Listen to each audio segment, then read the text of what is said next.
Bonjour, je suis Marina Péric, promo 4. Je suis actuellement directrice conseil dans un cabinet de conseil en marketing et je suis un alumni ESCRN.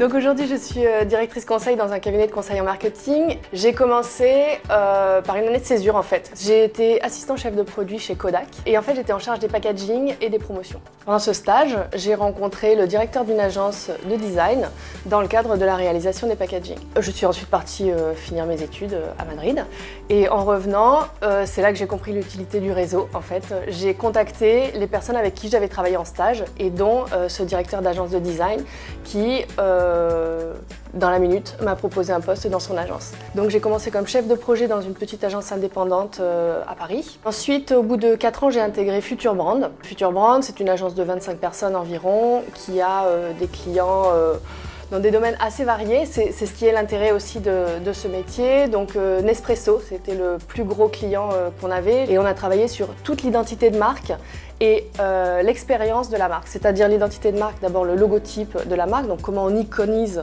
en fait une marque, et ensuite l'application sur l'ensemble de ses supports de communication. Aujourd'hui, je préfère me rapprocher du client et du projet, en fait, de l'aspect vraiment créatif du métier, et donc c'est pour ça que je suis dans le conseil.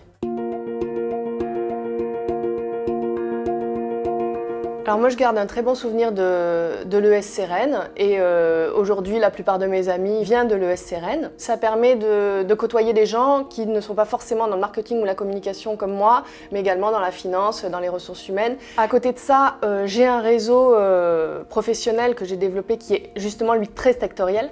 Le secteur des agences de design en fait est assez étroit et c'est vrai que j'ai développé ce réseau en participant à des conférences du secteur, en passant des entretiens aussi dans les concurrents et en fait on se rend compte que les gens travaillent d'agence en agence en fait, donc au final tout le monde se connaît un petit peu et c'est ce qui permet d'évoluer dans ce secteur. J'ai par exemple toujours travaillé dans des agences de design et si j'ai choisi d'aller dans le conseil, c'est parce qu'en fait j'ai rencontré quelqu'un qui m'a parlé de ça et qui m'a expliqué les similitudes qu'il y avait avec l'agence de design parce qu'on fait vraiment presque le même métier mais c'est pas tout à fait la même démarche, c'est-à-dire qu'on est plus seul avec un client alors que dans une agence on est plus responsable d'une équipe et on fait avancer toute l'équipe.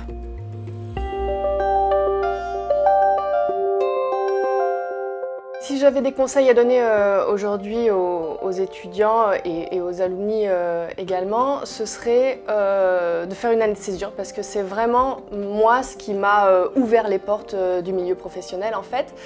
Et je dirais même parce qu'on n'a pas forcément une idée très précise quand on est à l'école de ce qu'on a envie de faire ensuite. Donc c'est sur le secteur qui nous plaît, marketing, finance, donc marketing dans mon cas, faire différents stages en fait pour commencer à découvrir le milieu du travail, ensuite mettre l'accent vraiment sur le secteur qui nous plaît le plus. Cette année de césure, elle doit être vraiment orientée sur qu'est-ce que j'ai envie de faire ensuite et bien évidemment commencer à remplir son carnet d'adresses parce qu'on rencontre déjà beaucoup de monde dans le milieu professionnel à ce moment-là. Plus particulièrement pour travailler dans les agences de design, n'hésitez pas à me contacter parce que je pourrais vous donner des conseils sur ce milieu spécifique et je l'ai déjà fait pour des étudiants ou des alumni de l'ESCRN. Donc en fait mon conseil c'est vraiment de bien choisir son premier job.